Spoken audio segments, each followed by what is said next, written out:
pleasure to have you here. Thank you. How do you like the conference? How do you like QuEx Summit this year? It's very interesting. It's my first time here in Thailand. Okay. Very nice country, and this week we have DevCon, we have WOW Summit, we have an enormous amount of small side events and numerous small conferences. Basically, everyone who is anything in blockchain is here right now. Oh yeah. So perfect opportunity to make new connections and business. Yeah. You just attended the panel. What was the topic? So we were talking about compliance and best practices in a digital age, you can say.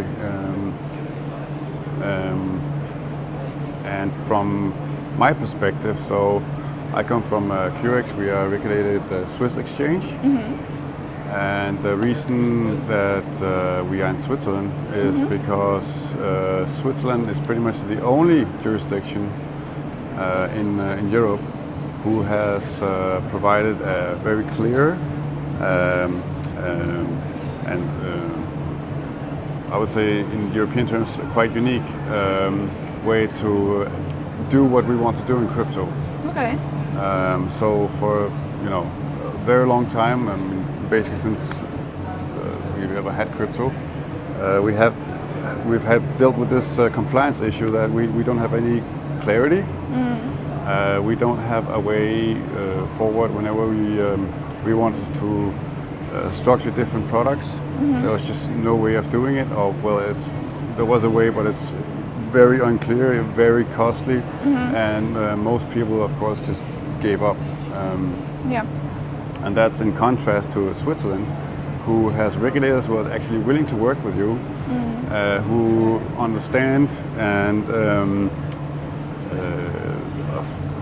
visionaries in the sense that they understand that blockchain is technology, it's here to stay, and you're going to have to deal with that fact, and you will have to adapt the regulation around it and not just pretend that it doesn't exist or laugh at it. And eventually it will be part of what we call TradFi. Yeah, that's very interesting because I know that everyone is talking about Dubai, for example, or like some other cities in the world when we are talking about crypto, but I've never heard of Switzerland like so much. So, right, yeah, but yeah, that is a thing I hear again and again. I guess the Swiss marketing department didn't do a good enough job because Switzerland is exactly unique in this point that it's pretty much the only regulatory environment where you're allowed to do all these things.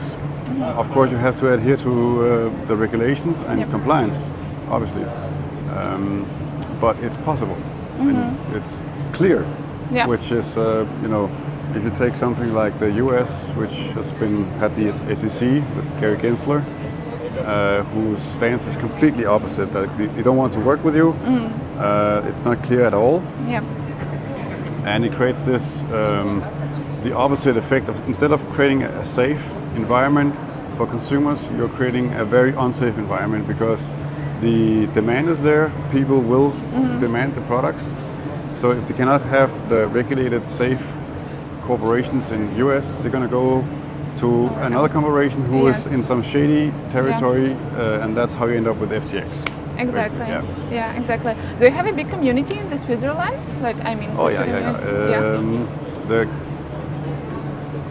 in contrast to many other places in Europe, the Swiss in general sees crypto and blockchain as a serious financial innovation. Like, it's not just, for many years, up until very recently, most of the financial regulatory bodies in Europe have seen blockchain as something, it's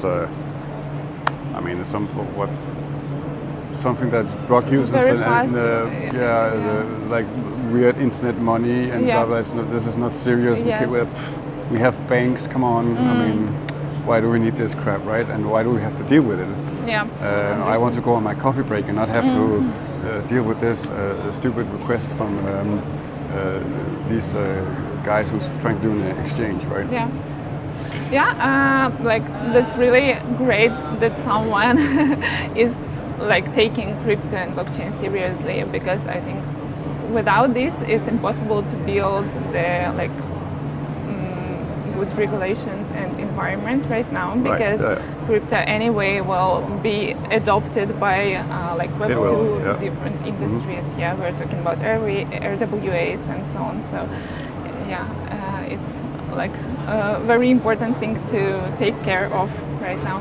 Yeah, and that's our main objective at the QuEx is we are, like we say, our slogan, we are bridging the gap between crypto and financial or traditional finance.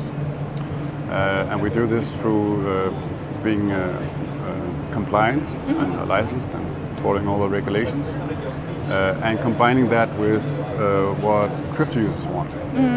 So we've had, we built systems that allows you to basically go directly from Bitcoin to Tesla. That's great. How do you see blockchain is helping like traditional fintech?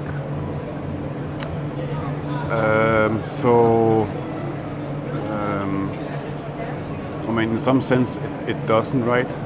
Because we've TradFi are these big entrenched organizations who are very large,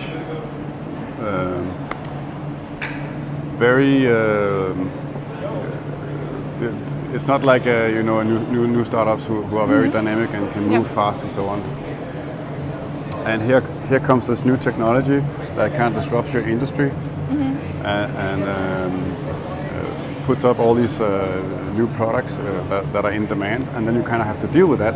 But obviously, if you can not deal with it by having this regulatory barrier, that actually in some sense makes it easier for you. Yes. Because then you don't have to deal with it, and you don't have to deal with the competition and the fact that it's disrupting your industry. Understood. Yeah. How do you envision crypto in 2025? So, I mean, recently we had the addition of Mika in Europe, but it's still very unclear exactly how that will affect the markets, and it's definitely not mature enough to really get you clarity in terms of compliance. But I think the most exciting thing, I mean, just look at the charts, is the fact that now we have a new incoming administration in the US, and what we've heard so far is that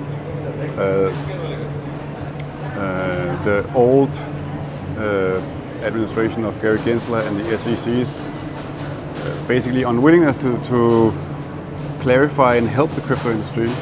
It's a complete 180 reversal now. Yeah. So hopefully Gary Gensler is out. We will get someone in who actually wants to create a friendly environment. Of course. In the US, and it's going to boost the industry as a whole, and your tokens, I guess. Yeah, hopefully. Thank you so much. It was a pleasure. Thank you. It was a pleasure. Thanks. Thanks for having me.